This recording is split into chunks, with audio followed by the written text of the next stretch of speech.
Hi, and welcome to today's episode of Live Healthy Now. Thank you so much for joining us today. I'm here with another fantastic guest. I have Christina Lord with me, and Christina is a coach, an energy specialist, and breathwork facilitator.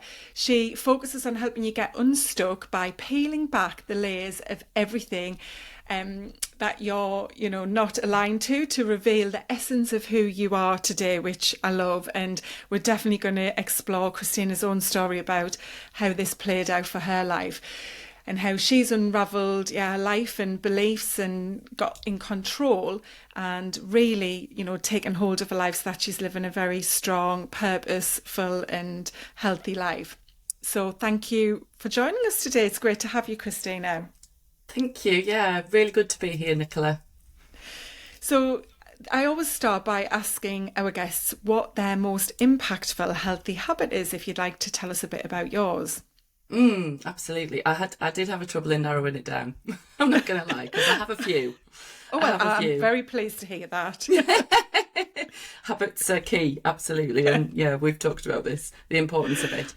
I think for me, I suppose the most important one is this practice around self-awareness. So I do quite a funny thing that is adding a little bit of comedy, because I don't know about you, but when stress takes hold sometimes, because it's unavoidable, if you're very busy or you find yourself getting into overwhelm or all of those types of things, you can very quickly start to kind of over-identify with how you're feeling. Right, so you can get kind of in that overwhelm. So I have a little trick where I kind of notice that my inner voice is maybe not being particularly helpful, and so I'll kind of imagine I'm zooming out of myself and I look kind of down on myself with compassionate curiosity and think, What are you doing now, Christina? What are you thinking now? Is that helpful? And so sometimes it's just it's almost like the proverbial putting an elastic band around your wrist, to kind of as a shock reminder of, is that thought true and is it helpful? Because if it's not, then you know what, you get to think a different thought. So I do most of the time. The more I practice it, the better I get at it. It still catches me out every now and again, but it's definitely a practice that I share with my friends as well as coaching clients, just to bring awareness to when you are in those rounds of stress. And it's a quick way, and often like a comical way, actually. I'll find myself say sometimes, not helpful, like out loud. And just to bring a bit of space and a bit of humour, because this stuff can get a bit heavy, can't it? So I guess that's probably my most regularly used habit. Oh, that's brilliant. And I love that. And you're right about the humour side of things as well. I did a podcast episode a while ago with someone about the power of laughter and smiling, actually, because, it's something that is very important. And I love that you've given this habit, because we've had so many different habits, but I would say not many that are more on the mindset side of things.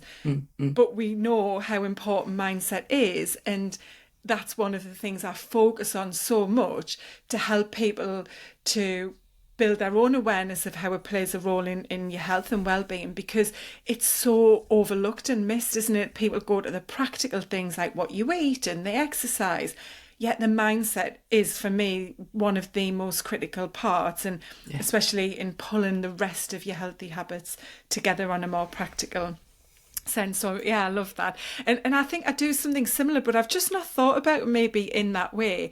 But definitely through some of the personal development work I've done, I am a person, or have been a person, that would react quite rapidly to events that are going wrong or perceived to be going wrong, and my stress can go from 0 to 10 quite quickly. And as I've been having some work done in the house, as I was telling you, it's been a bit of a stressful time, shall we say, with the level of mess and a few things going wrong.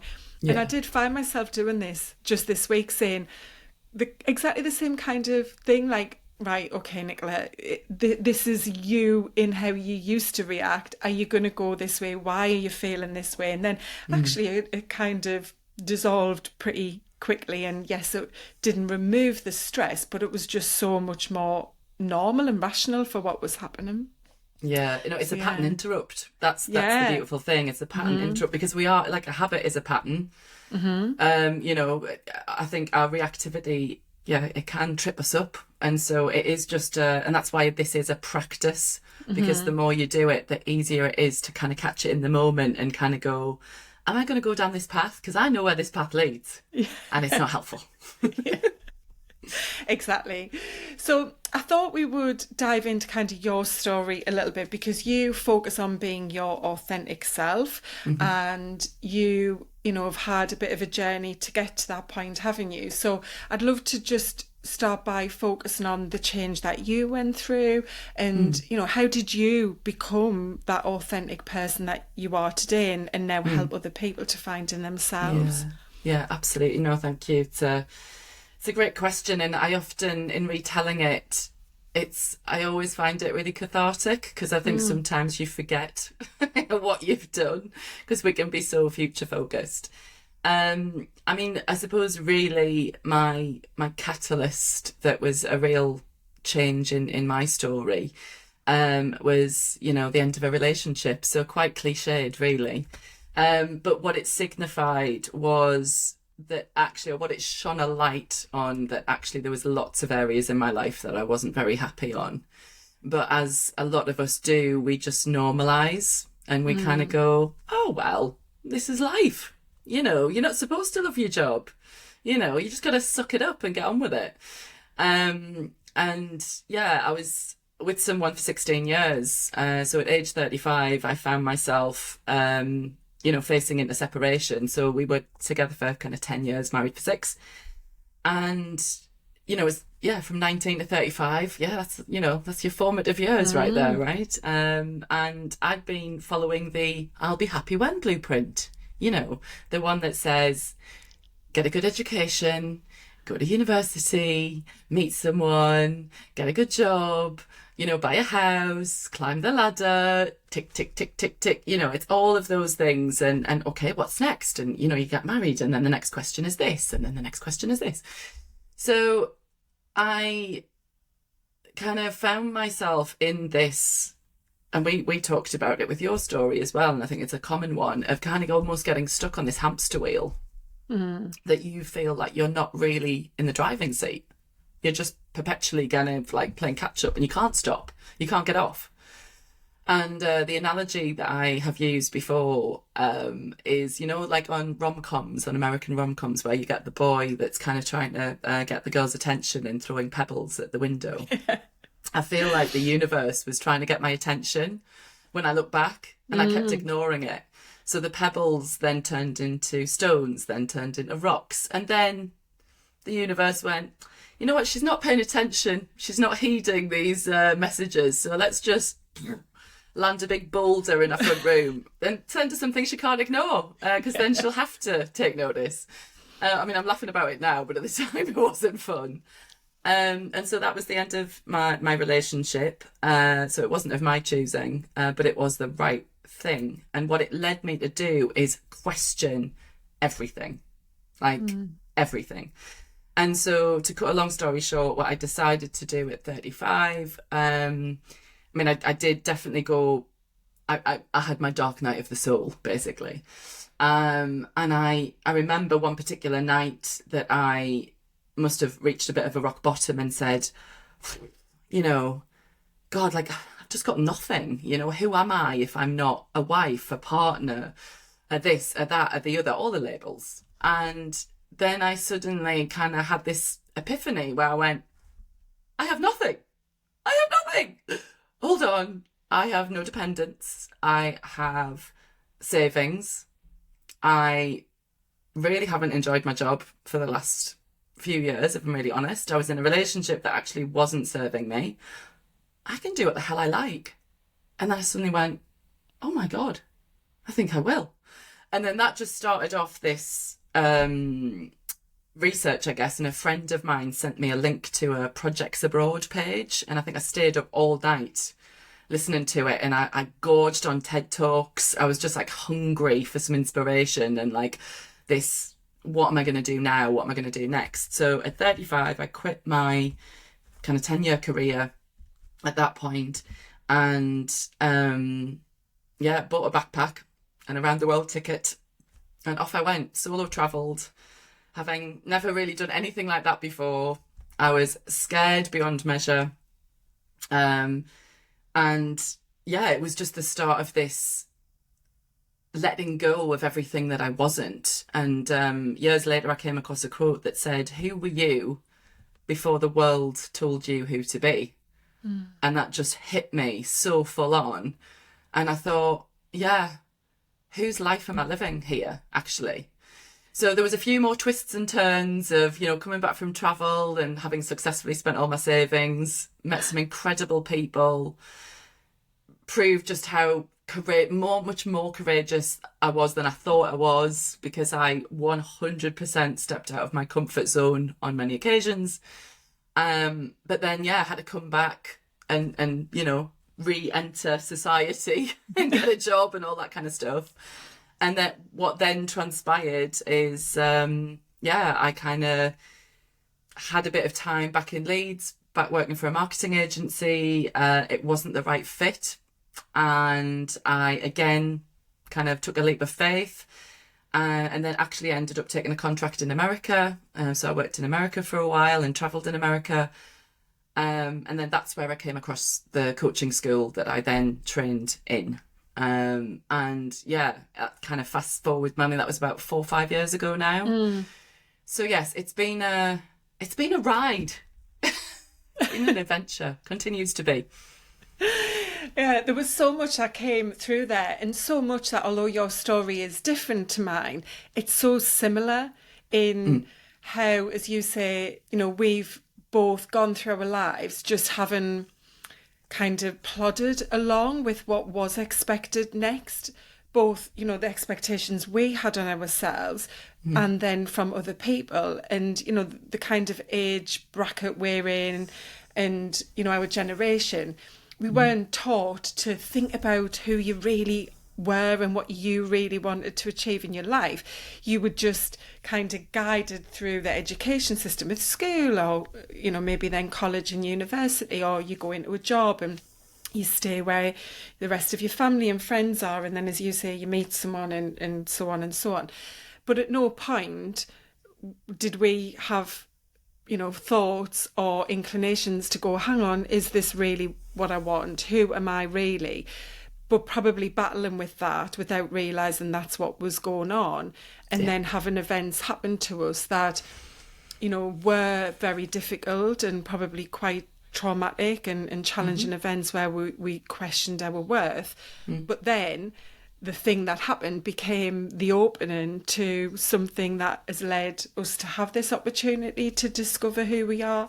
And I think, for people listening, it's probably something that so many people experience. We know this from conversations we have with people and clients, the work we do and so on, that, you get to a point in your life and you just go, hang on, what, 40 years have gone, or even 50 or more years, and what has this all been about? And it's just, it's incredible that your story is so aligned to mine in the way you suddenly feel when you do get that opportunity to feel more free, isn't it? And what have been then, I guess, like the biggest changes that you've had in how you feel about yourself and your life because of what you've been on through this journey the past several years? Yeah.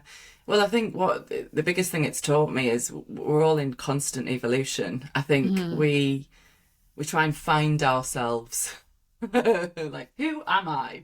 Yeah. And I think we're constantly evolving, and I think the danger of us labelling ourselves is it limits us. And I think I've learned that it's not forever, it's just for now. And I'm going through that now, actually. I've just moved areas. So for this last year, I was looking after my dad. He had a stroke. Before that, he'd had lots of ailments, and that's what brought me back from the US, actually. My dad kind of getting prostate cancer, and he's of that generation where, you know, normally he's just suck it up, get on with it, you know, Northeast man, grafter. But at the time he turned around to me and said, Christina, can you put maybe your life on hold? Because I can't do this on my own. And what do you say when a parent says that to you? You say, well, of course, like, I'm here. You've been totally here for me, so I'm here for you. And it was supposed to be a year and it turned into 4 because of lockdown. And so the journey, the roller coaster continues, you know, like, it's not this, you know, oh, well, I figured it out now. And now I'm my authentic self all of the time. It's not. I think the biggest thing is to know that it's constantly changing, to know that there are many chapters in your life and the chapters do pass. They do change. And a lot of the time, you have very little control over what's happening. And so often what I find personally and what I help other people do is, I guess, take ownership of, okay, this is the situation. It might not be the way I want it to be, you know, but I have no control over absolutely changing it. But what do I have control over? Yeah. Okay, that's a different question. I have control over the way I think. I have control over how much I feel and whether I push down that emotion or whether I express it, which I'm a huge believer of, because I think a lot of the time, and I think that's my old story of just suck it up, push it down, get on, because that's what we're told to do. And especially as women, just wear the mask, you know, and just get on with it. And I think, you know, whilst that is helpful in some ways to keep going and to be resilient, for the longer term, it's not, because we need it for our mental fitness. And I kind of use that term specifically because I'm not a huge fan of mental health, because the fitness implies, and this is what we were talking about before, like with physical movement, it's a practice. It's not like, oh, well, I've been to the gym the last few years, so now I'm healthy. Yeah. It's like, it's an everyday practice. And for me, the same goes for your mental and emotional fitness. It's holistic and it's all energetic. It's your emotional, mental and physical health, and they all have an impact. And so for me now, going through the transition that I'm going through of just having moved house, I've had to clear out my parents' house that I grew up in, which was incredibly emotional.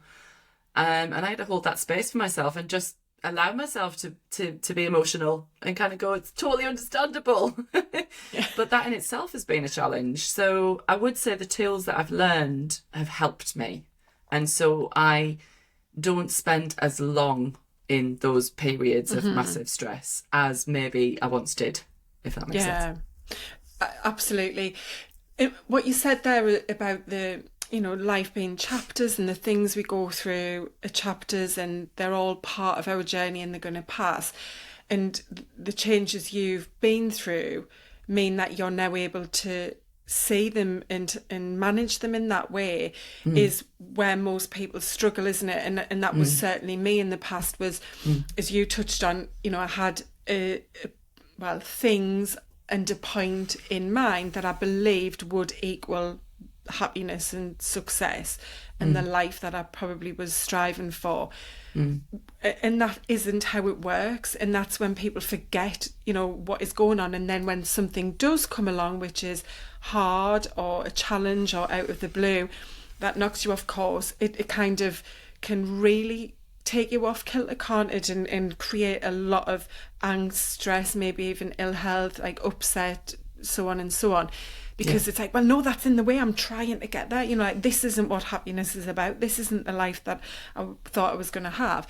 Whereas when you are more aware of how you want to feel and you're living with intention, I do believe, you know, that in itself builds resilience, and the other things you do alongside that, like you talked about with different habits, help you to then be more in control and to have that, as you say, curiosity almost, you know, and maybe patience and compassion are other words I'd use there for what you are experiencing, to go, well, okay, yeah, this is something that's going to feel tough, but it's part of life, and it doesn't mean that I can't still feel happy and I can't still feel comfortable in what's going on. So, and you mentioned the energy piece there. So if we can move on to that, because you touched on, the emotional, mental, physical health, and how connected they all are, which we're totally aligned on. And again, this is something I'm really passionate about, helping people to have that awareness of, because doing something in isolation like exercise is brilliant because it's going to help, but it's not going to make you feel the way you want to feel. And that's why a lot of people give it up and don't make it a habit, because I thought I was going to feel great. I thought this was going to help me to feel X, Y, Z that I was working towards.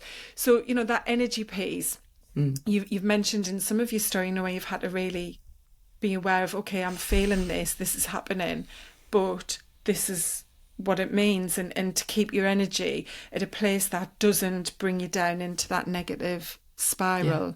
Yeah, for sure.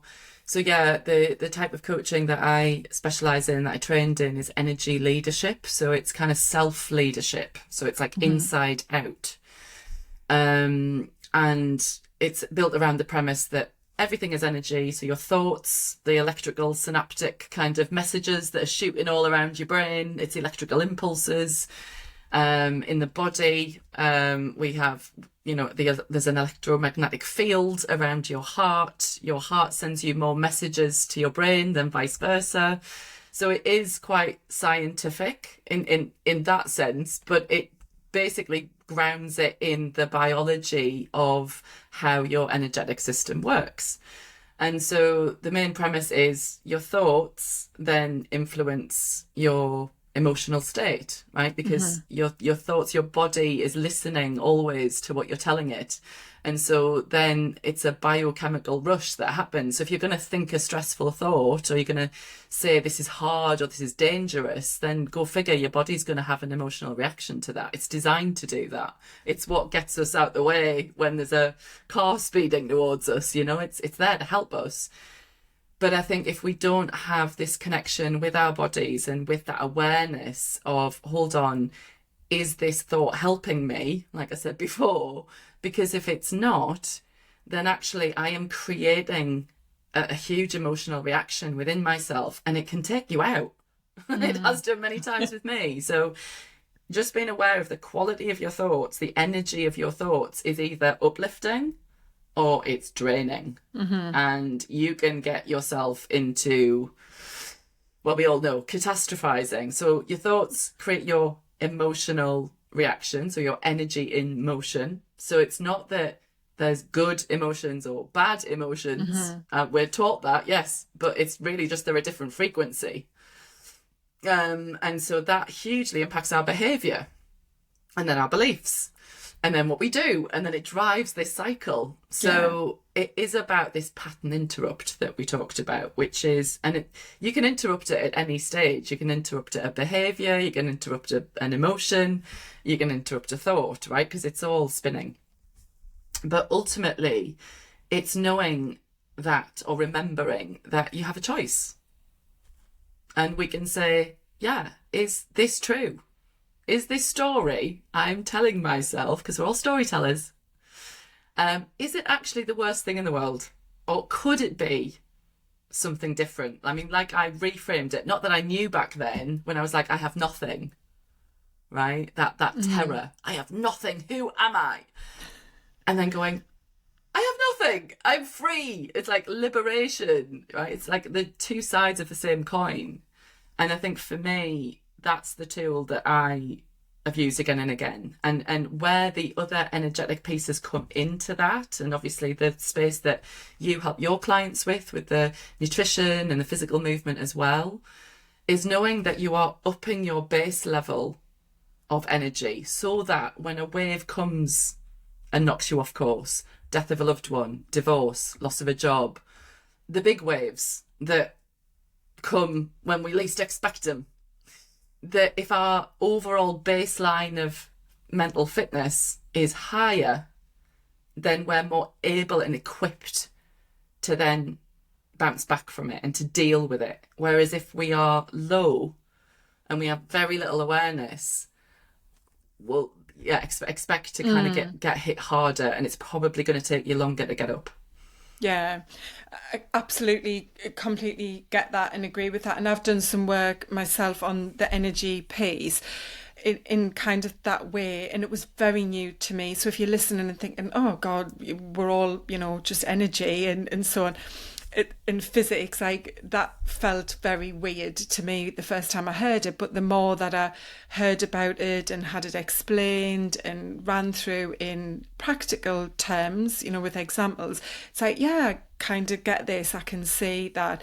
And with the example you gave there about how it lifts you up when you are working on yourself and taking care of yourself, so that your energy has a higher base point, that is completely what I'm about. And I had a really interesting question from someone recently at a workshop who was, I'd say, maybe a little bit resistant to some of the things that I was sharing, and it asked something along the lines of, oh, so we just do this and then we just, like, pretend that everything's rosy, and that when the crap happens in life you just go, oh, that's fine, because life's for living. And the way it was asked, it was a good question, and I kind of explained in a bit of what you've said there, is that we're all going to have shit happen in our lives. We're all going to have very difficult times, as you say, losing parents, the age that we're at. I've been through that as well. That can come out of the blue. My dad had prostate cancer as well. I've been through a divorce recently. I've had lots of life change. I was made redundant. We're all going to have things that turn up in our life and rock us, to the core, pretty much. It's not about ignoring them and going, well, this happens, it's life. It's about being strong enough, as you say, mentally, physically and emotionally, to go, yeah, this is hard and I feel this and this is going to be tough, but you're able to work through it in whichever way that looks like for yourself, but you are able to manage your way through it and still feel the rawness of the emotions that come up when it is one of those types of situations. But that's why I talk about being healthy, happy and strong. And I always talk about, I'm not saying biceps and muscles, in that sense when I say strong. It's strong on the inside. And that's why that mindset piece is just so important, isn't it? Because you can do all the work to look a certain way when it comes to strength and what you define health as. But that doesn't mean that you're going to be able to stay standing when something happens. And so, yeah, it's not about ignoring those things that are the dips in the roller coaster of life and just letting them, kind of go, oh, well, that's how it kind of rolls. It is about working through them, but knowing that you can do that, isn't it? Yeah. And it's exactly that, because I think that's where the resiliency comes in. Like resistance, when you think about weight training, or you use the analogy of, well, that's how diamonds are created, through pressure. It's going against this toxic positivity or toxic happiness of, oh, well, I just want to be happy all of the time. Well, that's just unachievable. I'm sorry to break it to everybody. It is about being comfortable with being uncomfortable, and to not, and God, I'm still doing this work, not judging yourself for feeling anxious or out of sorts or overwhelmed or out of kilter. It's like, well, of course I feel that way given everything that I'm going through. But you know what? And I think that's the privilege of age, right? You can look back and go, hold on, I got through that bit and I got through that bit and I also got through that bit. So actually, history shows that I've got through actually everything that's challenged me so far. So why is this going to be any different? Because I think it's our fear of the unknown, because we feel so uncontrollable. One thing I was going to add was, because I have just moved very close to the sea up here in the northeast in Cullercoats, and one thing that's hugely helping me with my transition of a lot of change and my grieving journey and all of those things is we're swimming in the sea. And that is the epitome of being comfortable with being uncomfortable, because when you are plunged into cold water, as much as you kind of get used to it, at the same time you don't, because your body does go into shock. But the benefits of being able to do that is, I mean, you know, I joked with a friend recently if it's, you know, obviously they talk about like this high that you get, this post-swimming high.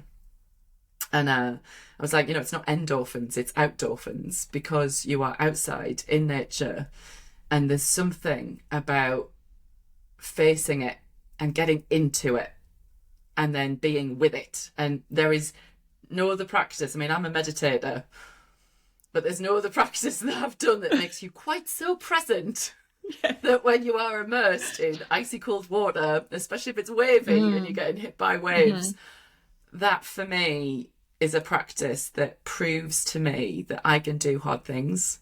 Yeah. And that my body can take it and I can bounce back from it. And so that is a visceral example. It's proof. It's physical proof that then can translate into the mental health. And it's not just, you know, yes, it's the physiology of it, but it's the biology. And it's it encompasses everything. The breath, the lot. Yeah.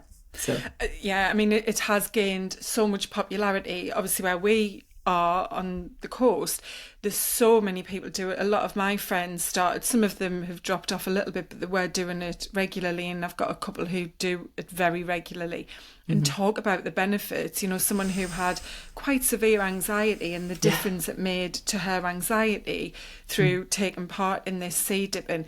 And now we see a lot of celebrities have bought, you know, versions of pools, ice baths, and plunge pools and so on for their outdoor, you know, for gardens outside, and to be able to do it wherever they are, because not everyone lives like we do, close enough to the sea. So, you know, there's, as you say, there's so many proven scientific benefits that it does to you physiologically, but also mentally. But then, as you say, the mental bit, it's not just what we know it's doing from a science point of view, but it's that feeling, isn't it? It's you really taking hold. I have tried it once, and I can see how it takes a lot of resilience, and that you could build some strength through it. It's not for everyone. It was not for me. I mean, I only tried it once, so I was a bit pathetic with, you know, trying to see how it went. But once was more than enough for me. But you tried it, and I have respect for that. You tried it. It was very cold. It was March. It was scarily cold. Yeah, I think I got maybe almost to chest height, and I actually feared that I could have a heart attack. It was so cold, and so I quickly got out. Icy blast. Yeah, true. But you know, it's things like that, isn't it? That you find what works for you, you know, and that works for you. I know another big part of what you do and other people here where we are is the community aspect that comes with that. That sea dipping as well, isn't it? So, you know, being part of a community, and they're the kinds of habits that can have a profound effect on how well you feel, aren't they? And you know, for lots of different reasons, you're ticking so many boxes there. You know, you're not, I know you are swimming to some degree, but it's, you know, it's all of the other things that go with the participation of the group and so on. Oh, it is. Yeah, connection with other people. How many of you do it usually? Well, I mean, it's funny. Sometimes it depends, honestly. Like there's some mornings I'll get up super early and I'll go on my own, because that's just, you know, in the space that I'm in. I just want to kind of have my own little time. But then there's other times when I'll go in and there's communities. I mean, there's like Wild Sea Women up here, but there's other kind of small groups as well. But I think one thing that I've noticed that's a common thread throughout all of the groups that do go sea swimming, they are warm and friendly. They are so welcoming, and just upbeat. You know, I mean, I was in the other day. I went at like 4:30 in the afternoon, and there was a group of retired women that were going in that are just superb. And one of the women told me that she started a couple of years ago, and she was terrified, and she used to just paddle. You know, paddle. That's all she did. Fast forward years on, she's swimming out to the buoy, like out of the harbour, like now, because she's had the support of other people around her, and she's thought, oh, I wonder if I can do that, because she's seen other people do it. And you just think, wow, you know, the impact that it's having. And I think obviously COVID definitely had something to do with kicking that thing off, because people then went, oh, well, what else are we going to do? Oh, I know, we'll use the great outdoors. So yeah, it's pretty special. I love it. There's so many people I've seen online, different places. You don't have to be at the coast. You know, there are lakes where it's safe, obviously, to do it. And some people are fortunate enough to have outdoor pools and so on as well, if you want to do the actual swimming rather than just the dipping. But I think one of the messages there would be to have a think about, you know, whether the community piece is something that could help you with whatever activity that might be. Like, for example, my dad's 74 and he started an art class last year. And I can honestly say that I had no idea he could draw. I don't even think he did. He used to do like technical drawings for engineering, but not in an artist way at all. And he started a kind of watercolour class and loved, you know, the community part of it. And actually his paintings are very good. He doesn't think they are, but we all do. But just for him being on his own, you know, that just having that opportunity to connect with different people and have a shared interest, you know, it's the fact you're doing something for you, for your well-being, but then you're also with other people doing that same thing for their well-being. And then because you're together and you create, you know, conversation and talk about the interest and then build from that, it just has such an impactful, you know, positive play in how well you feel. And now, you know, we're hearing so much more research about how dangerous it is to not have that social connection and community. Loneliness it's more risky, or puts you at higher risk of death than smoking and living sedentary lives. You're huge. And I think it's a really valid example, because with energy leadership, we talk about the 6 energetic influences. So yes, it's physical, obviously, we're designed to move. It's mental, you know, being able to do something that's stimulating, that's challenging, that's not too, you know, so that focus and concentration is a huge part. The emotional side, to be able to feel your feelings and not stick them down, but to be compassionate with yourself.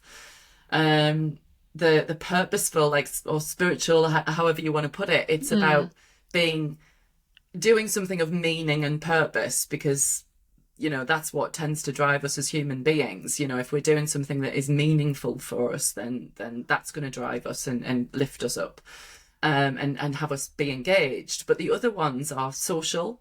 So how much meaningful connection do you have with people? You know, how much alone time do you need? How much in contact time do you need? Everyone's different. Environmental, the space that you live in, the lighting, your general upkeep of your house, you know, what's that environmental kind of aspect as well. So all of these elements have an impact on your energetic state, which is, you know, your kind of, and I've used it, the irony is with Seesum and stuff, I use the wave analogy a lot, because energy does happen in a wave, and there's high parts of the wave and there's low parts of the wave, and it's constantly moving. And so if we're like that, that's flatlining. That's not a wave. So we can't be always happy, and we can't be kind of, you know, always sad isn't good too. So we've got to be able to ride the wave. And so if that's implementing things like, oh, actually, I'm curious about creativity, and that is also ticking off mental, social, you know, environmental factors, it's all feeding in. So you're almost like ticking off, oh, actually, I've created 3 wins just in that one act, you know? Yeah. So I love that your dad's doing that. Yeah. And I talk about having your own toolkit, you know, curating what works for you. And this is what you're leaning into here, isn't it? It's that you find the things that work for you. And it might be that on the outset you go, I'm not really bothered about my environment, or I'm not too bothered about maybe the social bit, for example. I've got enough friends and I've got my family. But then you do something perhaps on the physical side. You know, for example, people go to park runs. But then what they get from it is that social bit, and then the environment of being outside and being somewhere different, maybe, and you know, a bit of a picturesque setting, because they're held in parks around the country. And so then by default, they've ticked, as you say, those other boxes. And so it's finding what works for you and what you need. But then maybe you're going to get even more benefit, which wasn't part of the plan on the outset. Yeah, added bonus. added bonuses that we didn't know we even needed that's there. And I think it's true. You can, it's about being curious. And I think that the lovely thing about the toolbox you mentioned is that in some chapters, those are the tools that you choose. And then in other chapters, you'll know that you're maybe in deficit. So one of the things that I do is an energetic assessment. So people will fill in a questionnaire, and it kind of spits out a metric as support. So it shows you across 7 levels of energy where people are at mentally, emotionally, kind of physically in themselves. But then it also gives a reading of what happens when you get hit by stress. Where does your energetic levels go? So it's kind of like a litmus test, a dip test to kind of go, right, where's your pattern? Yeah, what is a pattern that is good? It's healthy. It's a great pattern that works for you. But we have all got a ton of patterns where it doesn't work for us. And it actually causes us more stress and just, drains us more of our energy, basically, in the simplest of terms. So there's that assessment that then comes with a debrief. So we'll do a deeper dive together on, okay, what does that mean for you? And actually start to use this framework as, how can I build more awareness? How can I look more at my energetic influences and factors? And how am I going to navigate this better? There's also a free app, which I think I'll share with you, just so if people want to download it. It's a scope app, and you basically answer a few questions. It's like, how do you feel? So it's like a touch thing. So it's very simple to fill in. And it actually gives you a score across all of the energetic influences. So you can kind of see, where are you low? So that you can kind of go, oh, actually, my sleep, my physical rest is not where it should be at the moment. So that's probably having an impact. Or actually, I have been working at home all week and I've not spoken to a soul. Oh, yeah. So it just shines a light on, right, okay, where's that drain happening? So then you can do something about it, because knowledge is power, awareness is power. That sounds brilliant. I think I might have to do that myself. And just have a little bit of a behind the kind of curtain peek as to what's going on, and you've mentioned this actually a couple of times throughout, and I just want to bring this to the listeners. We aren't perfect. We're helping you to build healthier lives, to get more in control, to have that self-awareness and be able to live a fuller life. We aren't perfect. Nobody is perfect. For example, I was listening this morning, I had a little walk, and I was listening to the Kim Kardashian interview with Jay Shetty. And I used to be a Kardashian fan. I don't follow them or anything, but I'd heard a couple of people talking about it, and there's someone who has all of that money, all of those followers, all of what we would look upon as success and so on and so on, lots of support around her in her life. But she still has things that she's working on. There's still things that she knows she could do better. For example, when her kids are older and she's got, more time to have, she was talking about a morning routine, for example. And so it doesn't matter who you are, you're always going to want to keep improving and evolving and doing other things. So we aren't perfect, but we have this awareness, and we know, and we're doing what we can to feel the best we can now. And there's certainly things that I want to do differently or more of when I'm at a different season in my life, when I'm not as full into the business with it being new and so on. So it's just working out what you need right now and having that awareness, as you've suggested, through that assessment and maybe using the app to just get a bit of a feel, like, actually, what would be the biggest focus right now that could then make quite a difference in how well I feel. Yeah, I love that. And it's you're either revolving or you're evolving. And I think we can get stuck in, we both through our stories shared that we and I still revolve every now and again.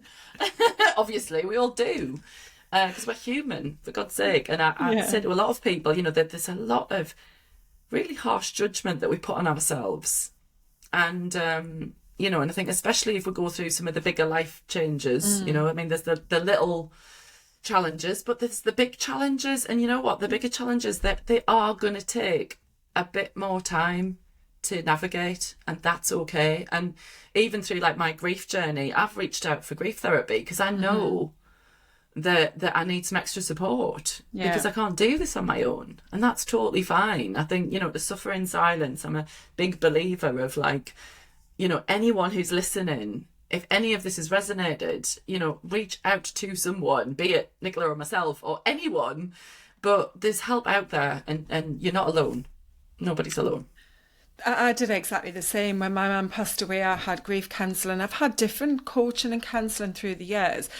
And I guess that's probably why for both of us, we've become coaches because we have found the value for our own lives and the way we feel.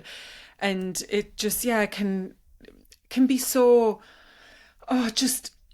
eye-opening, but really inspiring for you when you open up to someone else, when you don't even know what it is that's in your own head, and to just have that space to be able to get out whatever you need to get out, which most of the time you don't know until it's already come out. And then you're like, oh, I didn't know I felt like that, or I didn't know I was thinking that. It's just like incredible because we are living such busy lives and we have such busy minds. And as women, we do put a lot of pressure on ourselves to try to do, have and be it all. And that is all inside it. Going back to something you mentioned really early on about the energy side is, our bodies are picking up on what we are internalizing in our minds constantly. And that was a huge, huge shift for me. I think I might have mentioned this when I chatted to you on your podcast was, I had no idea when I struggled the way I did with my anxiety that my mind and body were linked. I isolated the anxiety and just looked for a fix for that. And then when I had physical health problems, I isolated those and tried to resolve those. And now I can absolutely see not just why some of the physical health things arose, but why I also would react the way I did when the anxiety attacks and panic attacks started. And, just that whole, as you say, connection, so we're always listening. Our body, as they say, keeps the score. It knows what's going on. It hears everything. Yeah. So I'm going to lighten it up a little bit because I saw on your website that you have your values on there, which I love because I love to share my values and know what they are as well. And you'd mentioned in yours that fun and adventure are a big part of you. So what have you got on the horizon? Is there anything that you've got planned, in kind of your 2023 strategy for fun and adventure? Oh, yeah. That's something that when I did my coach training, we did like a values assessment and went through. And I think that was one of the things that I thought, God, I think I've been living somebody else's life. Because I think the travel taught me my year out that I need to have novelty. I need to have fun and adventure, something different. And so, I very recently did a breathwork certification last November, and I met so many beautiful people that were all in and around Europe. We spent a month on this Greek island and it was awesome. It was amazing. There was a lot of sea jumping going on there. But yeah, one of the ladies is actually just settled in Zanzibar, off of Tanzania, and it's an area. I still love to travel. I haven't done too much apart from my little Greece trip last year, but the aim is probably at the end of the year is to go see her in Zanzibar because it just looks amazing. And she's a fellow breathwork practitioner. And a yoga teacher, and she's in a resort, so we just said, wouldn't it be amazing if we could collaborate and create maybe a breathwork retreat or some kind of healing modality for locals and tourists that are staying in Zanzibar maybe over the Christmas period. So we'll see. It's seed planted, nothing kind of arranged, but that's definitely something that would be fun and adventurous. For sure. Well, yeah, it sounds brilliant. And I think there's definitely a market there for that. Retreats are something which are on the rise in popularity, aren't they? And doing something in Zanzibar sounds like it could be just, definitely ticking the fun and adventure box, that's for sure. And so you mentioned as well that values are like your fingerprint, obviously unique to you. And again, this comes right back, I guess, full circle to the very beginning where we've shared, your story and a bit of mine of how we just didn't really know what we were about and who we were. And so, do you find that this is something when people do work with you and get aligned on their values, it does have that really significant change to them what they do next in their life? Yeah. I mean, it did for me personally, and I do see it with the people I work with, because your values are as unique as your fingerprint. Nobody's values are exactly the same. They could be similar, but it's the meaning you give it, and what you want to experience. And they can change. Like, I review my values every year, depending on what you want to create. And the way that I've, I guess, come about it is to create what I call an inner navigation tool. So it's a kind of triangle structure where you have your foundational, you have your core foundational, builder and aspirational values. And then we go through a period of exploration of, okay, let's filter those down and let's find out what those are and let's live them.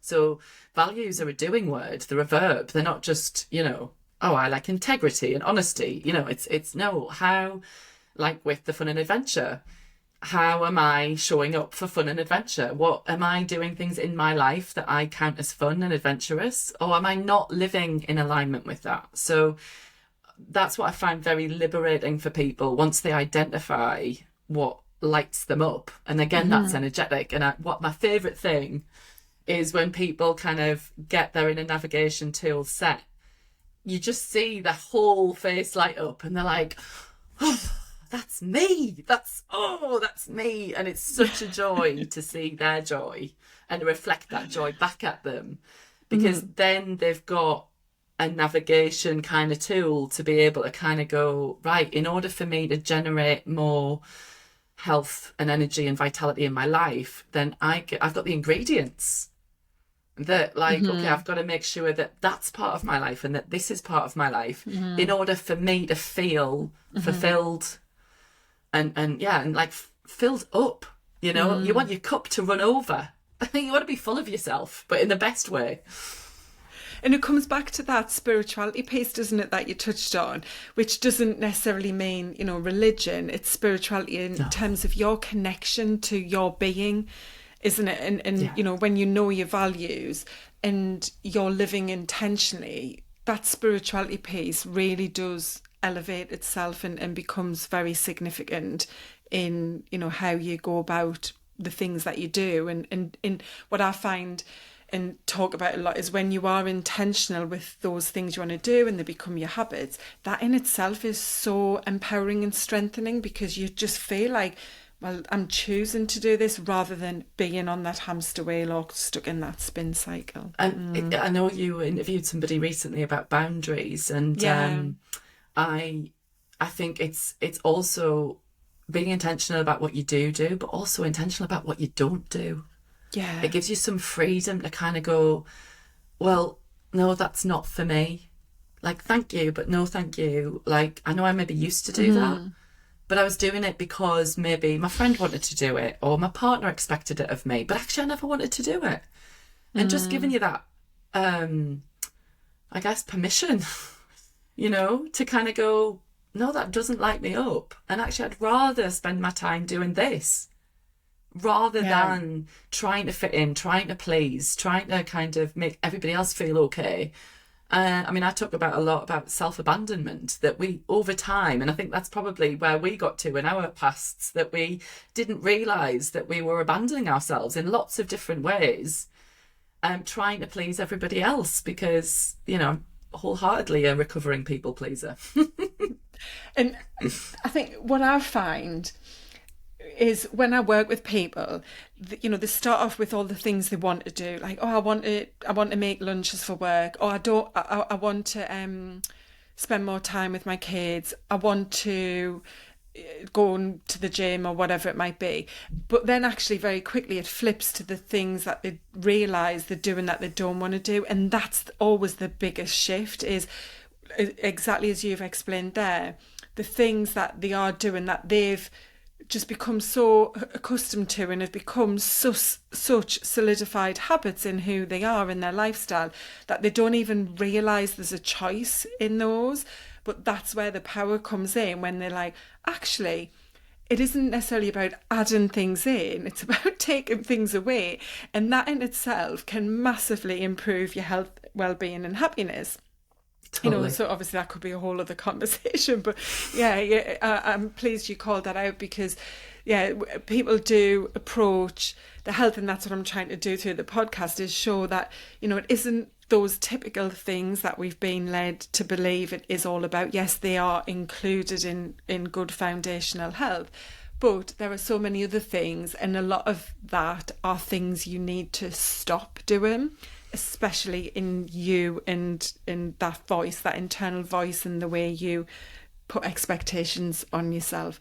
So it feels a bit like we've come full circle there, right back to the beginning, which I think is fantastic. And hopefully we've given people lots of food for thought to think about, and maybe if they live close enough to the sea, you've even inspired them to try a little toe dip at the very least. Yeah, just try it, right? Like, it's if you even just try it once. Yeah.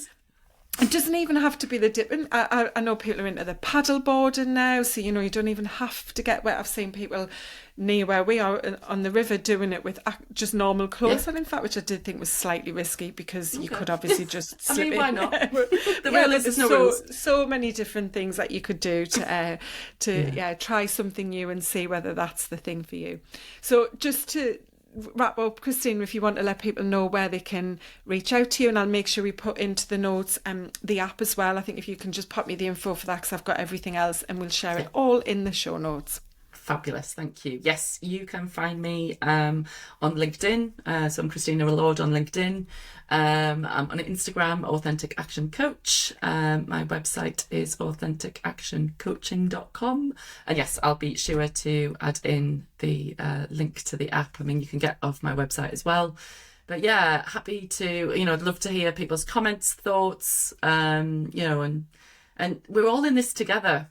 So let's help each other out, right? So 100%. Yeah. Thank you, Nicola. I've really enjoyed the conversation. You're really welcome. I've enjoyed it too. And as Christina said, if you have got any key takeaways, as always, let us know, drop them into the comments, and share the episode with others. That's how so many of the guests actually that I've had on, we've discovered one another through, being suggested by people who might have listened to their podcast and then listened to mine and said, oh, you'd be good, and so on. So yeah, just keep that circle going, because it helps other people to improve their health and happiness and lives as well. Beautiful. Brilliant. All right. Thanks, Christina. Thank you, Nicola.